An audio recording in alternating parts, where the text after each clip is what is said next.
2001년에 개봉한 영화가 있었습니다. 닮아야 놀자라는 영화인데요. 뭐 다 아실 나이대도 있고 그때 태어난 분들도 있지 않나 생각이 들지만, 네, 뭐 내용은 뭐 이렇습니다. 조직 폭력배들이 더 이상 숨을 곳이 없어서 스님들이 사는 그 절로 들어가게 되면서 스님들은 그 수행을 방해하는 족복들을 내쫓고 싶어하고, 또한 그 족복들은 더 머물고 싶어하는 그 입장 속에서 벌어지는 기상천외한 이 대결의 내용이 바로 그 영화의 내용이죠.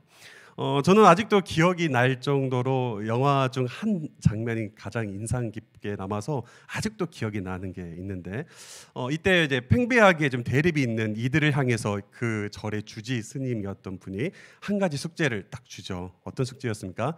깨어진 그 항아리에 물을 채우라 라는 그런 숙제였습니다. 그리고 그 숙제를 해결하기 위해서 뭐 조폭들, 스님들 다 여러 가지 막 이 방법 저 방법 다 해봤을 거예요. 그런데 어떻게 채웠습니까? 끝내는 이제 채우지를 못했지만 마지막에 어떻게 됩니까? 그 조폭들이 깨어진 그 항아리를 연못에 던지게 되면서 이 깨어진 항아리가 물에 가득 채워지는 그 순간이 저에게 강력하게 좀 기억에 남는 장면이었던 것 같습니다. 그 영화에서 의미하는 그 바가 아닐 수도 있지만 그 장면이, 저는 오늘 이 본문을 준비하면서 이 장면이 좀 스쳐 지나갔고, 영적으로 또한 육적으로 깨어져 있고 비어 있는 이 우리의 삶을 하나님께 던질 때 이 비워짐에서 이 채워짐의 은혜를 경험할 수 있는 건 아닌가라는 이 생각을 갖게 되었다라는 사실입니다. 오늘 이 시간으로 육적으로 또한 이 영적으로 깨어진 것이 있다면 그것이 회복되어지고 또한 비어있는 그곳에 채워지는 그 은혜를 경험하게 되는, 또한 그 원리를 우리가 깨닫게 되는 귀한 시간 되기를 주님의 이름으로 축복합니다. 오늘 본문은 우리가 너무나도 잘 알고 있는 본문이죠. 바로 오병이어라는 그 기적의 사건 내용입니다. 오병이어 이 사건은 사복음서 모두에 다 기록되어지고 있는 사건으로 우리가 잘 알고 있는데, 오병이어 기적하면 이 교회를 다니는 사람은 물론이고 또한 믿지 않는 사람들도 알 정도로 굉장히 유명한 사건이죠.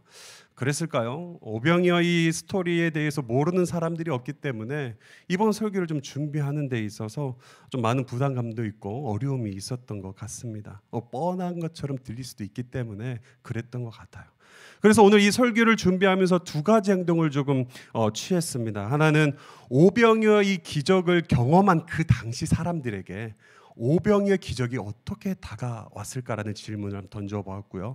그러면서 그 기적의 현장에 있었던 당시 그 무리들에게 어떤 상태의 변화가 있었는지를, 그리고 그 기적이 일어난 장소도 고민해보고 시대적 상황도 좀 고민해보면서 이러한 고민으로 이 오병이어를 좀 생각을 해보았어요. 또 하나는 뭐냐면 기적을 바라보는 이 올바른 관점으로 보려고 애를 썼다라는 거죠.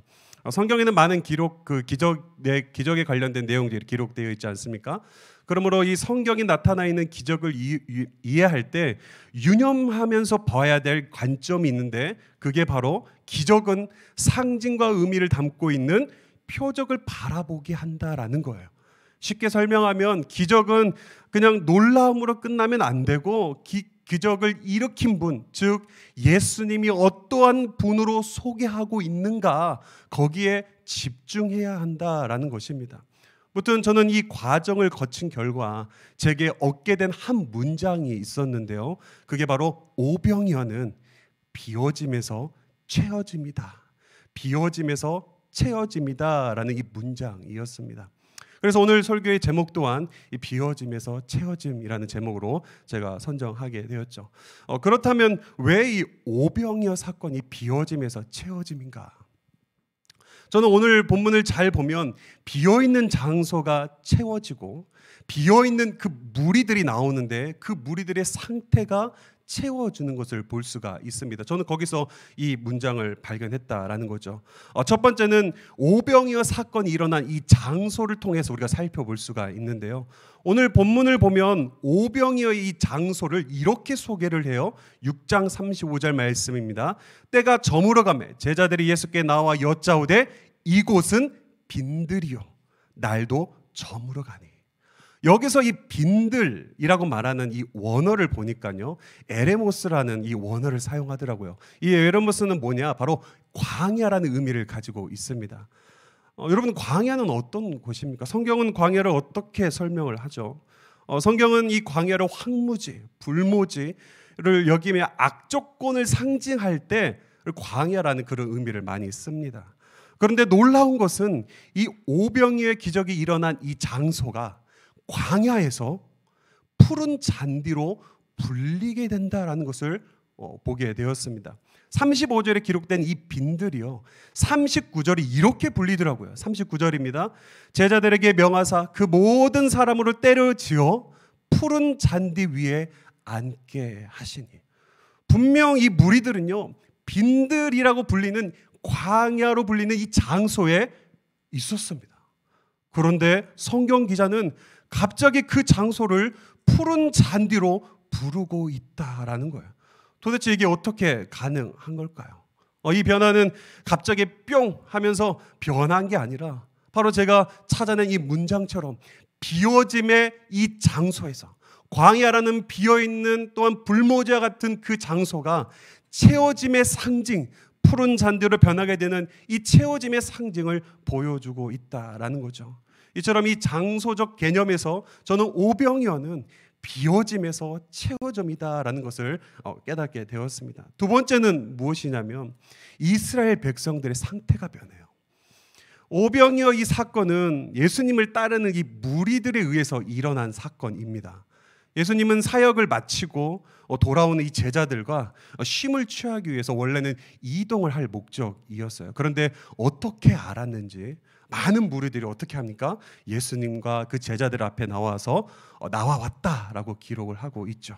그리고 성경은 예수님이 그 무리들을 이렇게 바라보았다라고 기록을 해요. 34절입니다. 예수께서 나오사 큰 무리를 보시고 그 목자 없는 양 같음으로 인하여 불쌍히 여기사 이에 여러 가지로 가르치시더라.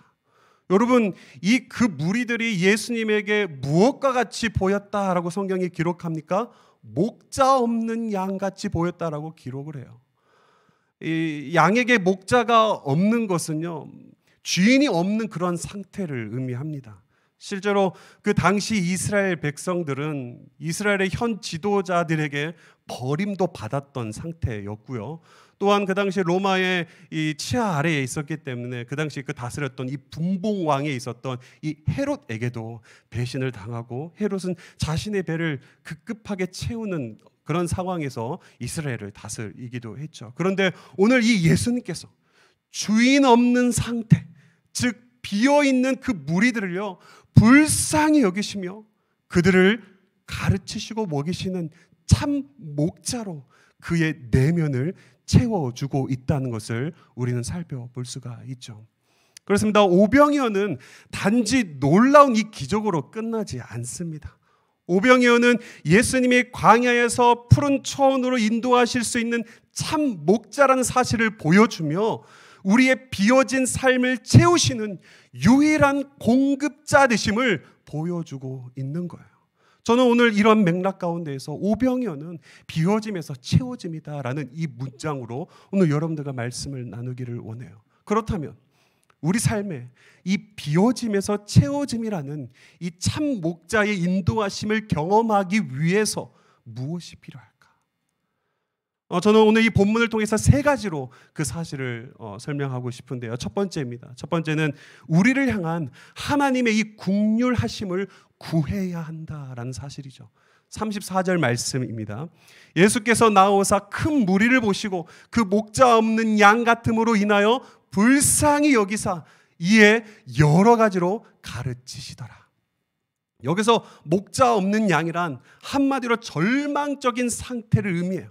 목자가 없으면 양은 스스로 먹이를 구하러 다녀야 합니다. 그런데 그 이스라엘 백성들이 살았던 그 팔레스타인의 이 지형은 목초지가 널려 있지 않기에 양은 곳곳에 흩어져 있는 목초지를 주인이 없으면 찾아갈 수가 없다라는 거죠.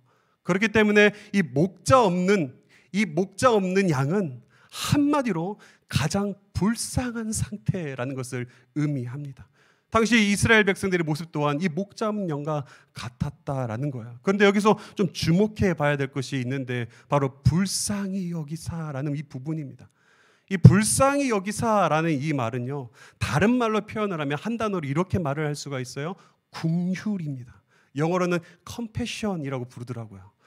이 단어는 헬라어로 본래의 뜻은 함께 고통받는다라는 그런 의미를 가지고 있다라고 말합니다.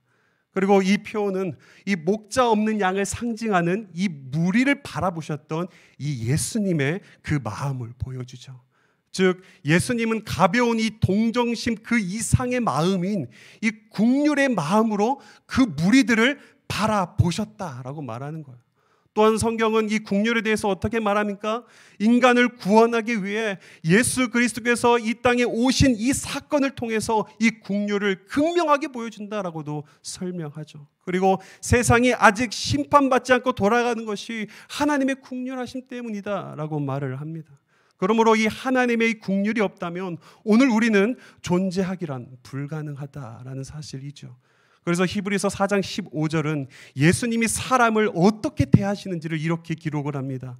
우리에게 있는 대제사장은 우리의 연약함을 동정하지 못하실 이가 아니요 모든 일에 우리와 똑같이 시험을 받으시니로되 죄는 없으시니라. 그렇습니다. 이 오병이의 사건의 이 발단은요, 무리들을 향한 예수님의 긍휼의 마음으로부터 출발했다라는 거예요.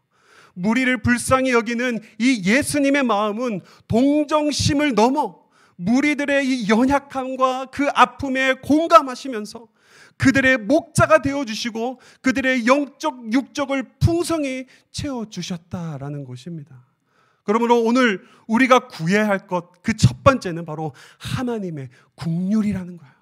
하나님의 긍휼로 말미암아 그 무리들 가운데에 영적인 체험과 주림배의 체험을 경험했던 것처럼 오늘 우리 가운데 이 비워짐에서 체험으로 나갈 수 있는 첫 번째 원리는 하나님의 긍휼하심을 구해야 된다라는 사실입니다.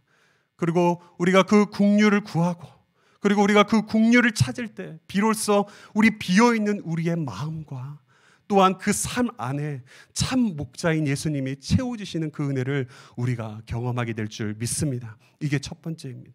두 번째는 무엇이냐? 하나님의 방법을 신뢰하라라는 거죠. 예수님께서는 그 긍휼의 마음으로 원래는 쉬러 가셔야 됐지만 그 긍휼의 마음으로 인해서 그들을 영적으로 말씀을 가르치기 시작을 하십니다. 그렇게 말씀을 가르치시고 복음을 전하신 지 상당히 시간이 흘렀던 것 같아요. 그러자 제자들이 예수님께 찾아와 이렇게 제안합니다. 35절에 36절이에요. 그때 저물어가며 제자들이 예수께 나와 여짜오되 이곳은 빈들이요 날도 저물어가니 무리를 보내어 두루 촌과 마을로 가서 무엇을 사 먹게 하옵소서. 제자들의 의도가 무엇입니까? 이 많은 인원 어떻게 먹을 것인가라는 이 의도 아닙니까? 제자들의 이 제안은 너무나도 합리적이면서 현 상태에서 유일한 방법이었다라는 거예요. 예수님을 쫓아온 수많은 무리는 여자와 아이들을 제외하고 5천 명이 넘었다라고 말해요. 그렇다고 그 장소에서 먹을 것을 살 수 있는 상점이 있습니까? 식당이 있습니까? 당연히 없죠. 그렇기 때문에 이 제자들은 뿔뿔이 흩어지게 하는 각자 도생을 시도하는 것이 유일한 방법이라는 이 결론을 내리며 예수님께 말씀했던 거예요. 그런데 예수님은 이 제자들에게 이렇게 말씀하십니다. 37절 상발전 말씀이에요. 대답하여 이르시되 너희가 먹을 것을 주라 하시니. 그 한 제자가 예수님께 다시 질문합니다. 37절 하반절입니다. 우리가 200데나리온의 떡을 사다 먹이리까?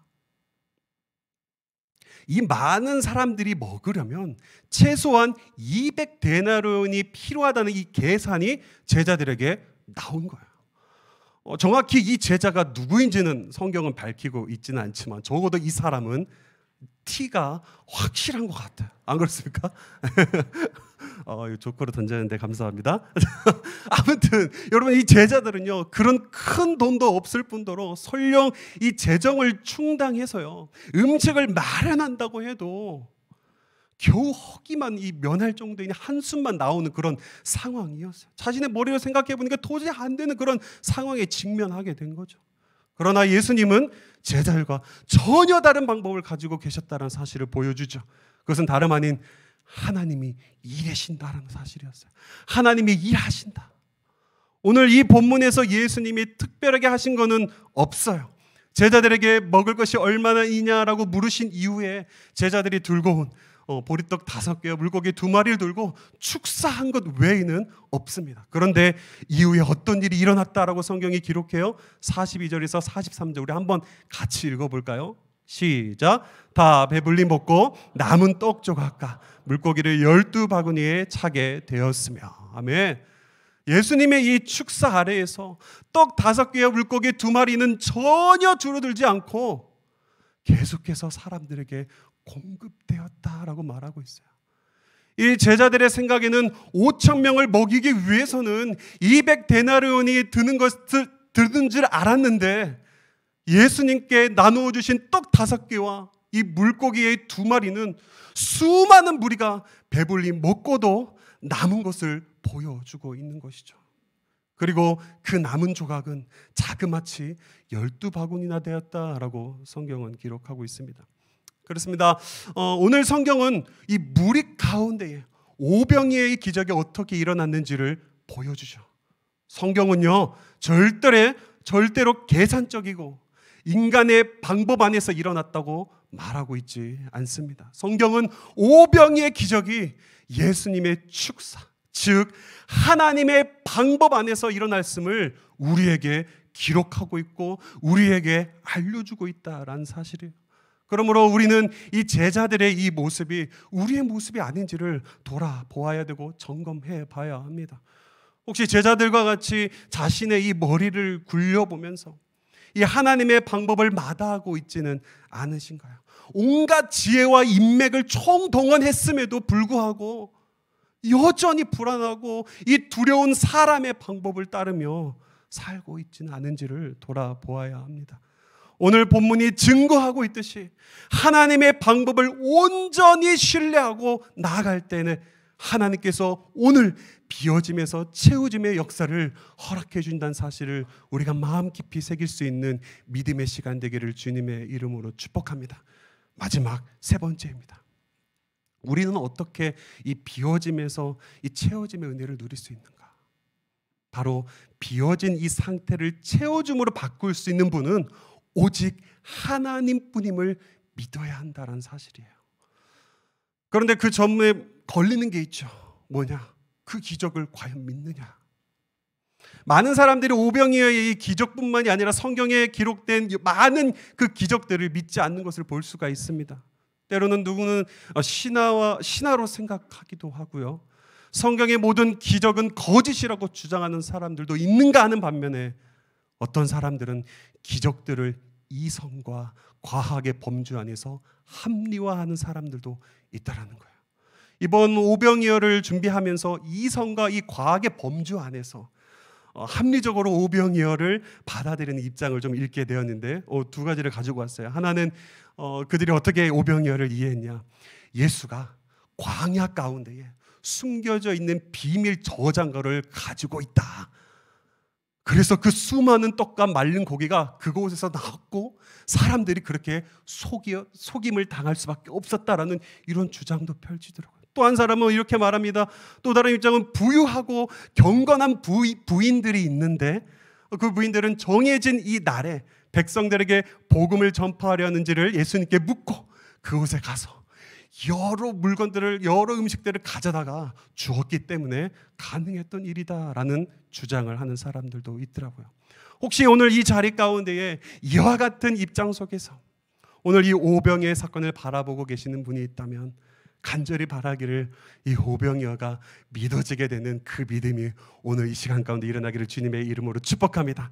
한 가지 더 바라는 것은 마가가 오병이어의 기적을 통해 강조하고자 했던 것이 무엇인지를 알게 되기를 바라요. 왜요? 기적은 그 기적이 진짜냐 아니냐라는 그런 목적으로 주어진 게 아니라 그 기적의 표적, 그 기적을 일으키시는 분, 예수님이 누구이신가를 전하고자 하는 목적에서 기적이 일어났기 때문이에요. 그래서 여러분, 이 마가가 강조했던 것은 무엇이냐? 앞에서 언급했던 것 같이요, 기적을 행하시는 분이 누구이신지를 드러나고자 했다라는 거예요. 어떻게 해요? 뭐라고 증거합니까? 마가는 이 5천 명을 먹이신 이 사건의 가운데에서 예수님이 하나님의 권능을 행하시고 그것을 무리를 위하여 사용하신 것을 통해서 예수님은 백성들의 영적, 육적 필요들을 공급하시는 참된 목자이시다라는 이 사실을 드러내고자 했다라는 거예요. 그리고 마가는 더 나아가서 마가는 이스라엘 백성들이 출애굽한 이후 광야에서 빈약한 그 양식에 대해서 불평했을 때 그때를 떠오르게 하죠. 그리고 그 당시 모세와 아론이 그 백성들에게 이렇게 말합니다. 출애굽기 13장 8절 말씀에 우리 한번 같이 읽어보도록 하겠습니다. 시작. 모세가 또 이르되 여호와께서는 저녁에는 너에게 고기를 먹여주시고 아침에는 떡으로 배부르시니 이는 여호와께서 자기를 향하여 너희가 원망하는 그 말을 들으셨음이라. 우리가 누구냐? 너희의 원망은 우리를 향하여 함이 아니요 여호와를 향하여 함이로다. 그게 원천이 어디냐라고 지금 모세와 아론이 말해주고 있는 거예요. 우리 아니라는 거예요. 우리가 주고 있는 게 아니라는 거예요. 그것을 공급하시는 분은 살아계신 하나님이기 때문에 그분께 구해야지 왜 우리에게 원망을 하고 있느냐. 그게 바로 오늘 마가가 이 내용을 통해서 여기까지 끌고 오는 내용이다라는 사실입니다. 그렇습니다. 하나님은 우리의 공급자가 되십니다. 비워짐에서 이 채워짐의 은혜를 허락하시는 분은요, 오직 하나님 한 분 외에는 없다라는 거예요. 오늘 우리 가운데에 그 하나님이 믿어지는 그 은혜가 있기를 간절히 주님의 이름으로 축복합니다. 더 나아가서 그 믿음을 가지고 살아내므로 말미암아 내 삶 안에 채워짐의 은혜가 일어나기를 주님의 이름으로 축복합니다. 네, 말씀을 맺도록 하겠습니다. 우리의 예수님은 참 목자로서 우리의 이 비워짐에서 채워짐으로 인도하십니다. 오늘 여러분을 어떠한 그 비워짐 속에 계십니까? 그 비워짐 속에서 우리가 기억해야 할 것은 함께 나누었던 이 세 가지. 하나님의 긍휼하심을 구하며 살아갈 때, 나의 계상적인 방법을 내려놓고 하나님의 방법을 신뢰할 때, 그리고 하나님만이 나를 채우실 수 있는 분이란 사실을 믿으며 나아갈 때, 그때 참 목자 되시는 우리 주님이 우리의 모든 것을 채워주시는 그 은혜를 우리에게 허락해 줄 줄 믿습니다. 마지막으로 제가 빌립보서 4장 19절 말씀을 읽고 설교를 맺도록 하겠습니다. 준비는 안 했지만 제가 읽어드릴게요. 나의 하나님이 그리스도 예수 안에서 영광 가운데 그 풍성한 대로 너의 모든 쓸 것을 채우시리라. 할렐루야. 네, 그것을 붙잡고 살아가는 저와 여러분들에게 주님의 이름으로 축복합니다.